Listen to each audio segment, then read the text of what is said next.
February 21st, 1848, Karl Marx and some other guy published the Communist Manifesto. I really shouldn't say it with that inflection. The Communist Manifesto. That's better. 1948, the National Association for Stock Car Auto Racing is incorporated. God help us. Today is International Mother Language Day, thanks to a 1952 countrywide protest in East Pakistan, that's Bangladesh today, demanding recognition of Bengali as one of Pakistan's national languages. February 22nd, 1632, Galileo bends the rules of inquisitional licensing, which is never a good idea, by publishing his dialogue concerning the two chief world systems.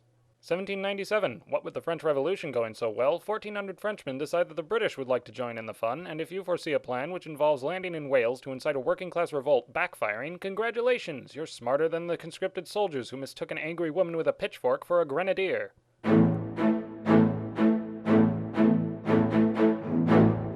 February 23rd, 1455. Gutenberg introduces movable printed type, largely considered the greatest invention of the second millennium due to the informational revolution it set into motion, by printing the 1,300-page Latin Vulgate Bible.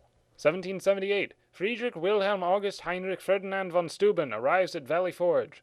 Washington hires him to train the Continental Army due to von Steuben's irrefutable credentials of having many foreign-sounding names. 1943. An electrical fire in the laundry of a convent in Cavan, Ireland spreads upstairs to the dormitories. Unable to evacuate, the resident girls gather in a single room to wait for a ladder. Since this is not forthcoming, some of the girls injure themselves jumping to the ground, making the rest of them too afraid to attempt this.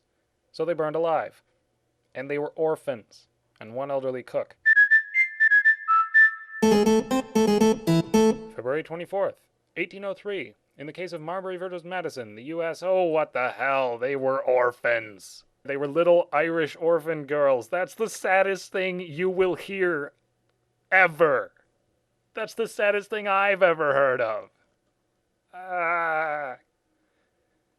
Anyway, Marbury versus Madison, Supreme Court, Judicial Review. Yeah. And I suppose today is Dragobeat. Sort of a Romanian, and therefore less commercialized, version of Valentine's Day. Not to be confused with a similar but utterly unpronounceable holiday in Bulgaria. February 25th, 1901. J.P. Morgan and Albert H. Gary incorporate U.S. Steel, the world's first billion-dollar corporation.